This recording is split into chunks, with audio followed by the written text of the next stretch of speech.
On October 18th, 1974, Chicago Bulls center Nate Thurmond scores 22 points, has 14 rebounds, 13 assists, and 12 blocked shots, becoming the first NBA player to officially record a quadruple-double, a feat that has only ever been done in the NBA 4 times. We're going to dive into Nate Thurmond and how this happened and why he may have not been the first.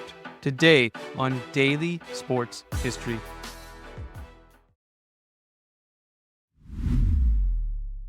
Welcome to Daily Sports History. I'm Ethan Reese, your guide to a rapid deep dive into sports history every day. And today's trivia question is, what two NBA teams retired Nate Thurmond's number 42 jersey? Now, quadruple doubles are very rare. As we said before, only 4 NBA players have ever officially accomplished this feat. And if you don't know what a quadruple double is in basketball, it is having a statistical number of 10 or more in a statistical category. And it's usually done in either points, rebounds, assists, steals, or blocked shots. Now, a double-double happens almost every game in the NBA.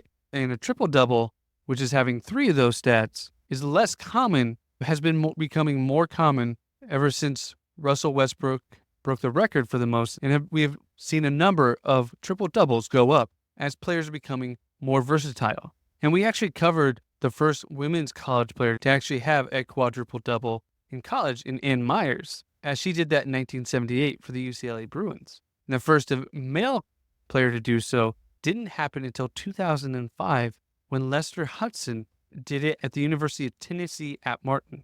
Now, quadruple doubles in the NBA were only possible after the 1973-74 season, as up until that point, only points, rebounds, and assists were tracked. So the best you could do was a triple-double. And following the 1973-74 season, they started keeping track of blocks and steals. And most speculate that some of the greatest players of all time, such as Oscar Robertson, Wilt Chamberlain, Bill Russell, and Jerry West, had multiple quadruple doubles in their career, which is not unheard of, especially for Oscar Robertson and Wilt Chamberlain, as Wilt Chamberlain's stats in any era were crazy and would likely have had triple doubles in blocks, rebounds, and points throughout his career all the time. And Oscar Robertson, who was the triple double leader upon retirement with 181 in his career, likely some of those would have also included a quadruple double. Now, the reason why it's such a hard thing to do is that it requires you to be all over the court. You can't be selfish. You have to be able to pass the ball for assist. You have to be able to be there for the rebounds, and to get rebounds and blocks is hard to do. And you also have to be playing great defense, either blocking shots or stealing the ball. These are all stats that are very uncommon to do, as the highest steal leader in the NBA today usually averages around 2 to 3 a game, and the highest block getter usually averages around 3 or 4 a game. So when that's your average, it's very unlikely for you to get into double digits in those statistical categories. And Nate Thurmond, being the first one to do it, wasn't just by accident. It was because he was a great overall player. He grew up in Akron, Ohio, and went to the local Bowling Green University, where he was able to take them to the NCAA tournament. And even though he was at a small school, was the 3rd pick in the NBA draft in 1963 by the San Francisco Warriors, now known as the Golden State Warriors. And even though he was a center, he had to transform himself into a power forward, as they had one of the greatest centers of all time on their team in Wilt Chamberlain at the height of his powers. During his rookie season, Thurmond would average 7 points and 10 rebounds in making the all-rookie team,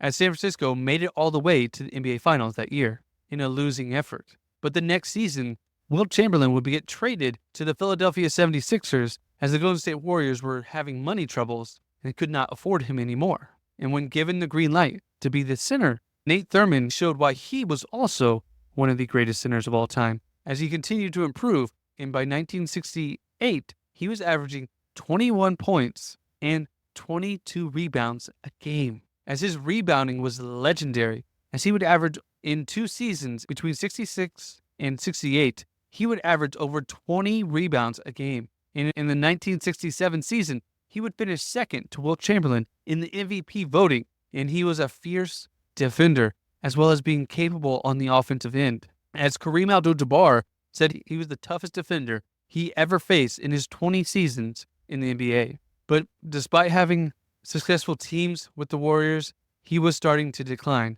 and they traded him for Clifford Ray of the Chicago Bulls. And we actually covered Clifford Ray in a previous episode where he actually helped save a Dolphin while part of the Golden State Warriors. But this gave Nate a new opportunity to really showcase what he could do. And after over a month of being with the team, on October 18th versus the Atlanta Hawks, he scored 22 points, had 14 rebounds, had 13 assists, and 12 blocks, becoming the first to officially have a recorded quadruple-double. Now, though he had some success with the Bulls, again, his role would diminish over time as he got older, and he would get traded again, this time to the Cleveland Cavaliers, who were a young upstart team and had some great young guards, but needed a presence down low. And the Cleveland Cavaliers team actually credits him with giving them the chance to make the playoffs, as he turned them from a losing team into a winning team just by his leadership and his mentality. And because he was so loved by the team, despite the fact that he only played 2 seasons with the team, upon his retirement, his jersey the Cleveland Cavaliers retired his jersey, as well as Golden State retiring his number 42 jersey as well. And upon retirement, just to show how good of a rebounder he was, he actually finished his career with 37 more rebounds than he'd had points. And he would be inducted into the Basketball Hall of Fame in 1985. But like I said, he wasn't the only one to record a quadruple-double, as Alvin Robinson did so of the San Antonio Spurs in 1986. And Alvin Robinson was the only one to do so without blocks, as he did it with 10 steals. Then 4 years later, Hakeem Olajuwon, he did it, and David Robinson also accomplished this feat for the Spurs as well in 1994. And there have been 7 other NBA players that have come within one statistic away from getting a quadruple-double, but it is a very hard thing to do. And there's been arguments on a quintuple-double if we will ever see this, but it hasn't happened at a college or professional level, but it has happened at a high school level. And it was recorded by Tamika Catchings, who was a Hall of Fame WNBA player for the Indiana Fever. She did so at Duncanville High School, where she scored 25 points, had 18 rebounds, 11 assists, 10 steals, and 10 blocks in 1997. Now, since then, 3 other people were able to accomplish a quintuple-double in high school.